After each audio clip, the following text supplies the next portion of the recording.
오늘 보실 하나님 말씀은 창세기 18장 10절에서 12절에 있는 말씀입니다. 창세기 18장 10절에서 12절입니다. 그가 가라사대 기한이 이를 때에 내가 정녕 내게로 돌아오리니 내 아내 사라에게 아들이 있으리라 하시니 사라가 그 뒤 장막문에서 들었더라. 아브라함과 사라가 나이 많아 늙었고 사라의 경수는 끊어졌는지라. 사라가 속으로 웃고 이르되 내가 노쇠하였고 내 주인도 늙었으니 내게 어찌 낙이 있으리요. 아멘. 흔히 우리는 웃음은 만병통치약이다, 웃음은 보약보다 낫다 하는 그런 말들을 합니다. 우리가 한번 크게 웃을 때마다 엔돌핀이 우리 몸에서 분비가 되며 5번을 크게 웃는다고 하면 6년근 산삼 만부러치의 효과를 보게 된다고 합니다. 항상 웃는 삶을 사시게 되기를 바랍니다. 어떤 부인이 이혼하기 직전 상담사를 찾아갔습니다. 부인은 심한 우울증과 불면증을 겪고 있었습니다. 상담을 해보니 남편은 참으로 착한 사람이었습니다. 근데 문제는 얼마나 착한지 남이 부탁하면 그 부탁을 거절하지 못하여 남의 보증을 쉽게 서주었던 것입니다. 거절을 못하고 보증을 서주는 바람에 그 남편 때문에 남의 보증을 섰다가 자기의 집이 날아가고 차압딱지가 다 붙어버렸습니다. 월급까지 차압딱지가 붙어서 돈을 벌어도 집에 가져오는 것이 하나도 없었습니다. 이러니 부인이 어떻게 더 살 수 있겠습니까? 상담사가 이 부인에게 이런 조언을 해 주었습니다. 지금부터 웃어라.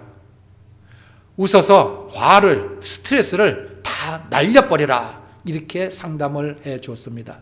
이 부인은 그 상담사의 조언의 말을 듣고 집에 와서 웃기 시작합니다. 웃을 일이 없는데도 불구하고 계속해서 웃으려고 노력을 했습니다. 하루, 이틀, 사흘 이렇게 날마다 웃고 웃으려고 노력을 하다 보니 삶은 힘들었지만 그래도 웃으며 사는 것이 좋다 하고 그렇게 받아들이게 되었습니다. 이 부인이 자기 가정이 힘들어서 남의 집 파출부를 하였는데 그날 또 일을 마치고 집에 돌아오는 길이었습니다. 평상시 같으면 화가 나서 자기의 집, 그 아파트 있는 쪽을 쳐다보지도 않았을 텐데 그날은 자기 집 있는 데를 올려다 보았습니다. 그때 남편이 베란다에서 담배를 피우고 있는 것을 보았습니다. 평상시 같으면 저 원수하고 화가 났을 텐데 그날은 남편이 애처롭게 보여 남편을 향하여 손을 흔들어 주었다고 합니다. 그리고 집에 올라갔습니다. 그리고 그 사건은 까맣게 잊어버리고 그 후 1년의 세월이 지나면서 1년 만에 아파트를 옮겨서 이사를 하게 되었는데 이삿짐을 싸는데 어떤 봉투 하나가 툭 떨어졌답니다. 그래서 그 떨어진 봉투를 주워 보았는데 그 봉투는 유언장이 들어 있었습니다. 이게 무슨 유언장인가 하고 보았더니 남편이 쓴 유서였습니다. 남편에게 이게 무엇이냐고 물어보니 1년 전 베란다에서 담배를 피울 때 사실 남편은 자살을 하려고 작정을 하고는 유서를 써놓고 베란다에서 마지막으로 담배 하나를 피우고 떨어져 죽이려고 했던 것입니다. 삶을 포기하려는 그 순간 부인이 오면서 자기를 향하여 반갑게 여보 나야 하는 그 인사에 자살하려는 생각을 바꾸었다고 합니다. 부인의 웃는 그 생활 덕분에 자살하려는 남편의 마음을 바꾸게 된 것입니다. 오늘 본문에는 웃음에 대한 이야기가 나옵니다. 하나님께서 사라에게 아들이 있을 것이라 말씀하셨을 때 사라가 웃었는데 그 웃음은 사실 좋은 웃음은 아닙니다. 18장 2절에 사라가 속으로 웃고 이르되 하고 말씀을 합니다. 속으로 웃는다는 것은 어떤 종류의 웃음일까요? 웃음에는 여러 종류가 있습니다. 우리 조상들은 웃음에 대하여 많은 문구들을 만들었습니다. 박장대소, 앙천대소, 파안대소, 그 외에도 많은 웃음에 대한 문구들이 있습니다. 박장대소는 박수를 크게 치며 웃는 웃음입니다. 앙천대소는 하늘을 우러러보면서 크게 웃는 웃음이고, 파안대소라고 하는 것은 얼굴을 활짝 펴면서 크게 웃는 웃음을 의미합니다. 그런데 웃음에는 그런 웃음만 있는 것이 아닙니다. 웃음에는 실소라고 하는 웃음이 있습니다. 피식 웃는 웃음입니다. 코웃음 치는 것을 의미하는 것이죠. 냉소도 있습니다. 웃기는 우는데 쌀쌀한 태도로 웃는 웃음입니다. 조소가 있습니다. 비웃는 웃음이라는 것이죠. 비웃는 웃음은 건강에 해롭다고 합니다. 오늘 사라의 웃음에 대한 말씀을 통해서 우리 하나님의 섭리를 한번 살펴보고자 합니다. 이 말씀의 시작은 이때로부터 약 24년 전으로 거슬러 올라갑니다. 아브라함이 하나님의 말씀에 순종하여 가나안 땅에 도착했을 때 하나님께서 약속을 해주십니다. 창세기 12장 2절과 7절에 있는 말씀을 보시면 내가 너로 큰 민족을 이루고 이 땅을 내 자손에게 주리라 하는 말씀을 하십니다. 그런데 이때는 아직까지 아브라함에게 자식이 없었던 때였습니다. 그럼에도 불구하고 큰 민족을 이룬다, 가나안 땅을 너의 후손에게 주겠다고 하셨으니 아브라함은 자식을 바라게 되었을 것입니다. 그리고 이 하나님의 약속의 말씀을 자기 아내인 사라에게도 말하였겠죠. 이때 사라의 나이는 65살이었습니다. 나이는 좀 들었지만 그래도 자식을 주시겠다고 하시는 그 하나님의 약속에 아직까지는 희망을 걸어볼 수 있는 그런 상태였을 것입니다. 그렇게 하나님의 약속에 부정하지 않았습니다. 사라는 약속의 말씀을 붙잡고 기다리기 시작합니다. 1주일, 2주일, 3주일, 한 달. 그러나 그 달에 하나님의 약속에 대한 그 어떠한 기미도 보이지 않습니다. 그러나 한 달을 가지고 하나님의 말씀을 의심하고 포기하기에는 너무 이르지 않겠습니까? 하지만 한 달이 지나고 두 달이 지나고 6개월이 지나고 1년이 지나갑니다. 하나님께서 분명히 약속하셨는데 아마 올해는 아닌가 보다 하고 그 다음 해를 한번 기다려 봤을 것입니다. 얼마나 좋으신 하나님이신데 1년 만에 하나님의 약속을 포기할 수 있겠습니까? 그런데 이제 1년이 지나고 2년이 지나고 3년이 되고 10년이 지나갑니다. 10년이라고 하는 세월이 무심하게 지나갔지만 하나님의 약속은 나타날 기미가 전혀 보이지 않았습니다. 오히려 이제 사라의 몸은 자식을 생산할 수 있는 기능을 잃어버리고 말았습니다. 이때 사라는 하나님의 약속의 말씀을 어떻게 이해하게 되었을까요? 사라는 자기 몸의 상태를 깨닫고는 자식 얻는 방법을 강구를 합니다. 씨바지를 통해서 자식을 얻고자 하였던 것입니다. 만약 사라가 아직까지 자식을 낳을 수 있는 몸이었다면 왜 그런 방법을 생각을 했을까요? 그런데 이제 자신이 자식을 낳을 수 있는 가망성이 없는 상태에서 더 기다림만으로 시간을 지체하기에는 남편까지, 아브라함의 나이까지 너무 늙어가고 있었던 것입니다. 사라는 결단을 합니다. 자기의 여종을 씨바지로 사용하여 남편의 후손을 보고자 했던 것입니다. 어떻게 생각해 보면 일종의 테스트였을 수도 있습니다. 남편의 몸은 과연 자식을 낳을 수 있는 상태인가 확인해 보는 그런 시험일 수도 있습니다. 그런데 여종 하갈은 덜컥 임신을 하게 되었습니다. 자식을 낳지 못하는 문제는 바로 사라 자신에게 있었던 것입니다. 아마 사라는 큰 상처를 받지 않았을까 하는 생각을 해봅니다. 자신은 자식을 낳지 못하는 몸을 가지고 있었고 그나마 생리까지 끊겼으니 이제는 자식을 낳고 싶어도 낳지 못하는 몸이 되었던 것입니다. 그렇게 해서 여종 하갈이 낳은 아들 이스마엘이 자라서 14살이 되었습니다. 이때 하나님께서 아브라함에게 나타나셔서 말씀을 하십니다. 창세기 17장 15절에서 16절에 있는 말씀입니다. 하나님이 또 아브라함에게 이르시되 내 아내 사레는 이름을 사레라 하지 말고 그 이름을 사라라 하라. 내가 그에게 복을 주어 그로 내게 아들을 낳아주게 하며 내가 그에게 복을 주어 그로 열국의 어미가 되게 하리라. 하나님께서는 사라가 아들을 낳을 것을 직접적으로 말씀을 해주십니다. 그때 아브라함의 반응이 성경에 기록이 되어 있는데 17절에 이렇게 이야기를 합니다. 아브라함이 엎드려 웃으며 심중에 이르되 100세 된 사람이 어찌 자식을 낳을까? 사라는 90세니 어찌 생산하리요? 하고 이야기를 합니다. 사실 사라만 웃은 것이 아니었습니다. 아브라함 역시 사라를 통해 자식이 있을 것이라는 하나님의 말씀에 웃었던 것입니다. 그리고 오늘 본문에는 18장 10절에 내 아내 사라에게 아들이 있으리라. 하나님께서는 사라를 통해 아들이 있을 것을 다시 한번 재차 반복하여 확인시켜주고 있습니다.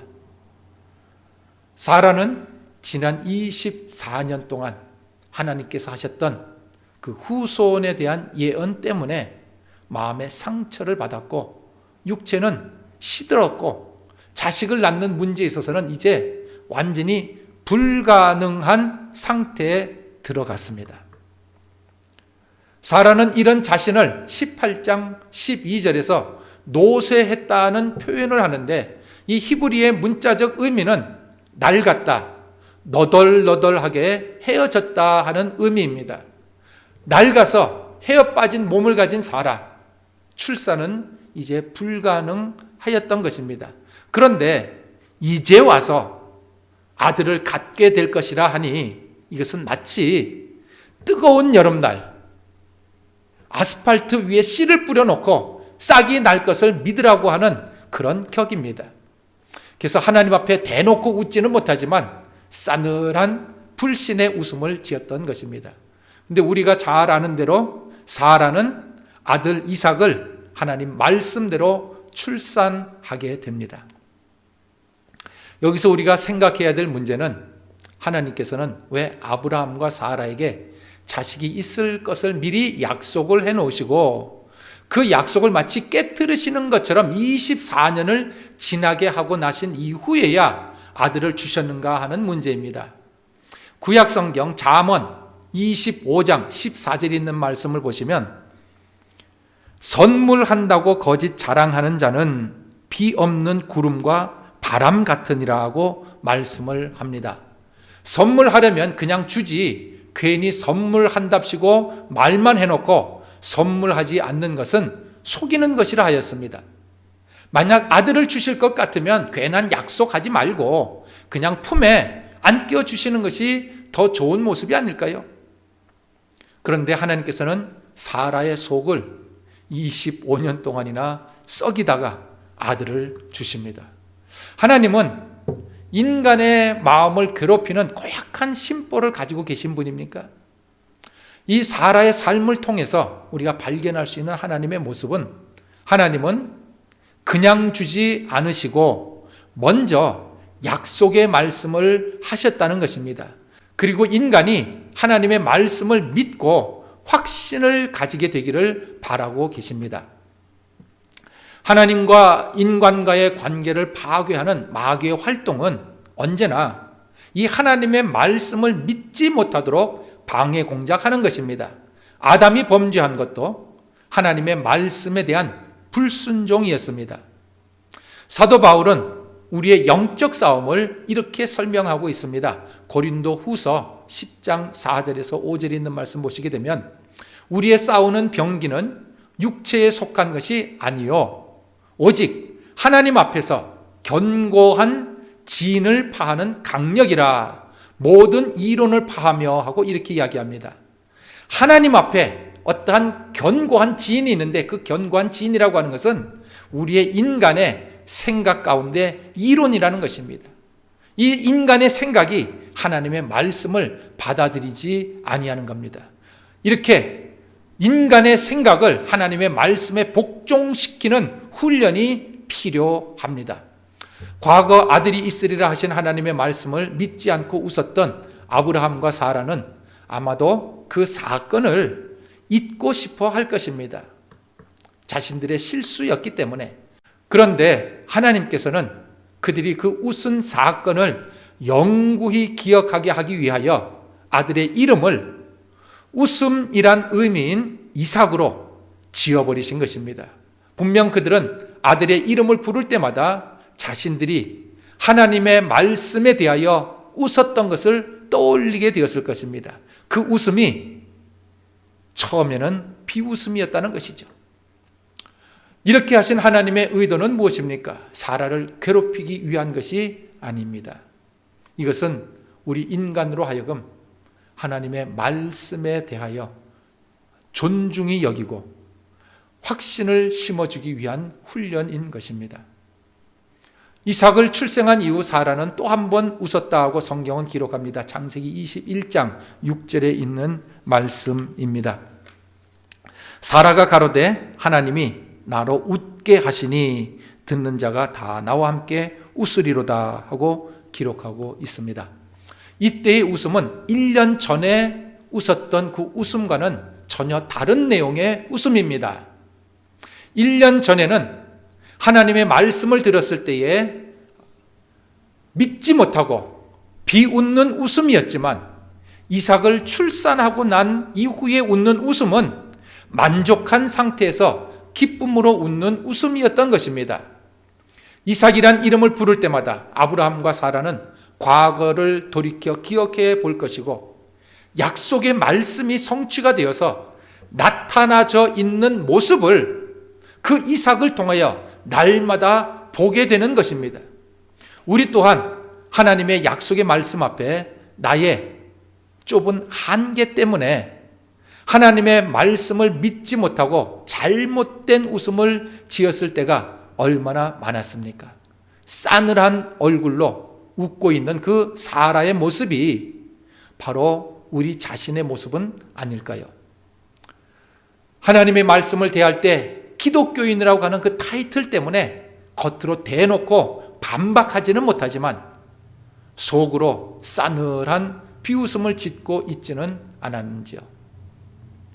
하나님은 선언하십니다. 창세기 18장 14절에 여호와께 능하지 못한 일이 있겠느냐.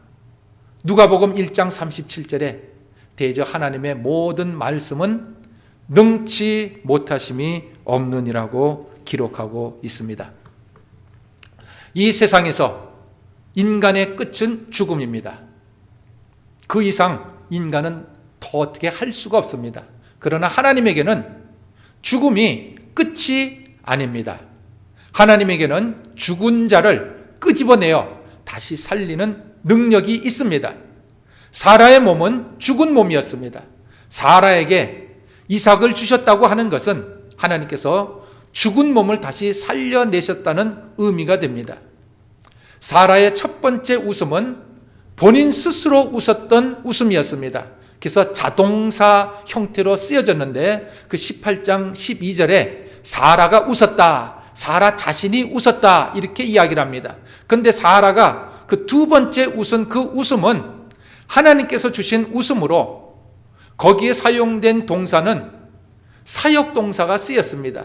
그래서 사라가 자기 자신이 웃은 것이 아니라 하나님께서 웃게 하셨다 이렇게 말씀하고 있는 겁니다. 진짜 기쁜 웃음은, 축복의 웃음은 내 스스로 웃는 것이 아니라 하나님께서 나를 웃게 하실 때 나오는 그 웃음입니다. 인간은 자기 자신의 노력으로 무엇인가를 성취하게 되면 기뻐하고 좋아합니다. 사실입니다. 그러나 그보다 더 큰 기쁨이 있습니다. 그것은 내 노력으로 성취한 것이 아니라 하나님께서 주시는 선물을 받을 때 받는 기쁨이라는 것입니다. 나는 받을 자격도 없고 일한 것도 없는데도 불구하고 받을 때에 하나님께서 주시는 그 선물을 받을 때 그때가 사실은 가장 기쁜 때라는 것입니다. 이것이 바로 구원이요 영생입니다. 인생의 마지막에 하나님께서 주시는 영생의 선물을 받고 환한 기쁨의 웃음이 우리 모두의 얼굴에 피어나게 되기를 축원을 드립니다. 기도드리겠습니다. 하나님, 우리 인간은 상상하지도 못하고 기대하지도 못했던 귀한 선물을 하나님의 철저한 계획과 능력을 통해 우리에게 안겨주심을 감사를 드립니다. 하나님을 아는 지식을 주사 썩지 아니하는 영원한 것을 추구하는 그런 지혜로운 성도가 될 수 있도록 도와주시옵소서. 비록 이 세상에 살지만 이미 천국 생활을 살아가는 복된 성도 되게 하옵소서. 예수님 이름으로 기도드립니다. 아멘.